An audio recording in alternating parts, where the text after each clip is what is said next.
pengajaran menurut perspektif Al-Quran ya yang disebutkan. Tetapi kita juga ingin mengetahui tentang episod-episod ujian yang melanda khususnya dalam segmentasi dan juga situasi pengorbanan serta kisah-kisah pengorbanan ini, Ustazah.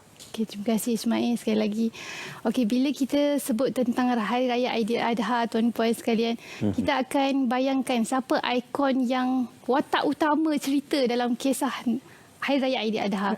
Jadi saya datangkan, kalau tadi panel tadi menceritakan banyak tentang Siti Hajar, betul tak tadi? Hari ini saya nak bawa ikon utama iaitu Nabi Ibrahim alaihissalam. Nak katanya tentang Nabi Ibrahim ni, banyak sangat ujian yang Nabi Ibrahim tempuhi, tapi hari ini insya-Allah saya kongsikan 3 perkara sahaja. Apakah ujian yang Nabi Ibrahim tempuhi? Okey, yang pertama ujian yang Nabi tempuhi adalah Nabi Ibrahim alaihissalam ketika usia mudanya lagi. Nabi Ibrahim diuji dengan ayahnya dan kaum kerabatnya yang menolak dakwah Nabi Ibrahim AS. Mereka kufur kepada Allah Ta'ala. Nabi Ibrahim ni tak putus-putus untuk ajak mereka sembah Allah yang satu. Tuhan kita yang mencipta kita, yang menciptakan kita, menciptakan langit dan bumi. Tapi mereka kufur kepada Allah Ta'ala. Tak sembah Allah Ta'ala. Jadi apa Nabi Ibrahim buat? Nabi Ibrahim ketika usia muda ni meninggalkan ayah, kawan-kawan, masyarakat dia, meninggalkan dan pergi ke tempat lain. Bab kata Ibnu Ashur, Nabi Ibrahim meninggalkan kawasan tempat tinggal ni dan pergi ke Syam atas arahan Allah Subhanahu Wa Taala. Perkara ini dirakamkan dalam Al-Quran yang berbunyi, A'udzubillahi minasyaitonirrajim wa a'tazilukum wa ma tad'una min dunillah. Dan aku meninggalkan kamu semua dan apa yang kamu sembah selain daripada Allah Ta'ala. Nabi Ibrahim bawa diri masa usia muda. Bayang tengok, kita kalau kita kan ada anak kecil, anak kita pergi meninggalkan tempat, meninggalkan ayah, kawan-kawan, circle semata-mata kerana agama. Itu ujian yang besar lah pada saya. Yang Nabi Ibrahim buat tak? Dia buat, ditempuhi. Kerana apa? Taat dan setianya kepada Allah. Cinta kepada Allah. Cinta yang sangat luar biasa. Ujian yang kedua yang ditempuhi oleh Nabi Ibrahim ini cerita masyhur yang semua orang dengar. Ketika mana Nabi Ibrahim mempunyai anak dan isterinya. Allah Ta'ala memerintahkan untuk Nabi Ibrahim meninggalkan anak dan isterinya di satu lembah yang kering kontang. Yang tak ada apa-apa pun. Makanan tak ada. Tempat minuman pun tak ada. Dia hanya macam tu je. Kan? Kalau kita Syafiqah kan, kalau kita berlapar, tak makan tak apalah, bolehlah tahan. Tapi kalau kita nak tinggalkan anak bini kat rumah, anak kat rumah tak ada makan minum di tempat yang panas, macam mana kan? Betapa ujian kuatnya Nabi Ibrahim. Dia mengiyakan, baiklah, dia taat, setia kepada Allah Ta'ala. Dalam keadaan bila dia tinggalkan tu, tak ada jaminan pun dia akan jumpa semula anak dan isteri dia. Tapi Nabi Ibrahim buat tak? Nabi Ibrahim buat.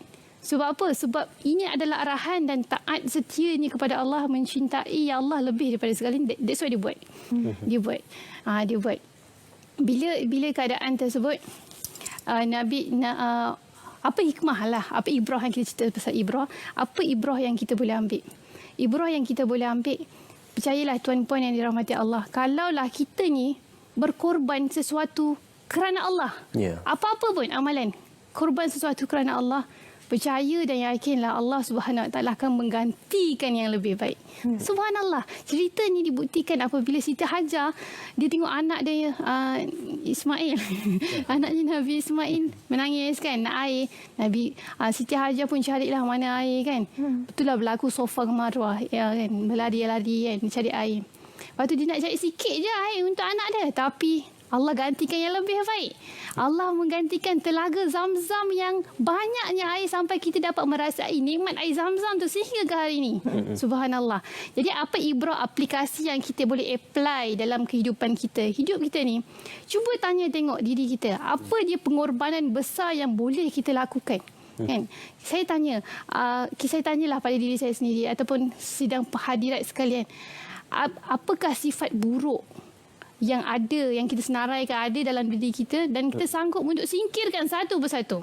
Apakah dia dosa ataupun maksiat yang selama ni hidup kita buat, yang duk tak dengar cakap Allah Ta'ala ni, maksiat yang kita lakukan duk belenggu diri kita, adakah kita sanggup untuk buang satu persatu untuk kita akhirnya bertemu dengan Allah Ta'ala dengan hati yang salim, hati yang sejahtera. Sebab tuan-puan, hidup kita tak lama. Nabi Ibrahim telah membenarkan, dia dah berkorban macam-macam. Dan dia nanti Allah akan tanyalah, Masya Allah, kau dah buat apa yang aku perintahkan. Kalau kita pula tanya pada diri kita, sanggupkah kita untuk perlahan-lahan berkorban untuk menjadi orang yang betul-betul mukmin, yang mentadbirkan Islam tu dalam diri kan. Okey, ujian yang ketiga yang terakhir, ini kemuncak ujian lah tuan-puan yang dirahmati Allah. Ujian yang sangat-sangat pada saya, kalau saya pun tak termampu lah. Ketika mana Nabi Ibrahim dah berjumpa dah anaknya, dah jumpa dah isterinya, tiba-tiba Allah uji lagi Nabi Ibrahim untuk menyembelih anaknya, Nabi Ismail. Tapi Nabi Ibrahim buat tak? Nabi Ibrahim buat. Sebab apa? Sebab taat dan patuhnya kepada Allah Ta'ala, cinta dia kepada Allah Ta'ala melebihi segalanya. Walhal kalau kita ada anak kan, kalau kita ada anak, kita membesar dengan dia, kita bagi dia makan dan sebagainya, tiba-tiba diperintahkan untuk kita sembelih dia. Berani tak kita buat? Contoh lagi, kalau kita ada haiwan peliharaan, Syafiqah suka haiwan apa? Syafiqah suka haiwan apa? Kucing. Tiba-tiba kucing yang selama ni Syafiqah duk jaga kan. Tiba-tiba satu hari orang perintahkan, sembelih sekarang.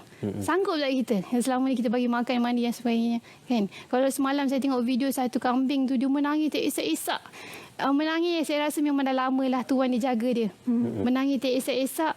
Sebab tuan ni nak jual kambing tu dan untuk disembelihkan. Menangis, peluk dia menangis-nangis. Tuan menangis, kambing pun menangis. Seolah macam tahu, macam seolah-olah kambing tu kata inilah perpisahan terakhir kita. Tapi itu haiwan. Tapi ini adalah anak tu disembelihkan. Nabi Ibrahim buat tak? Buat. Sebab apa? Cinta dia kepada Allah Ta'ala luar biasa.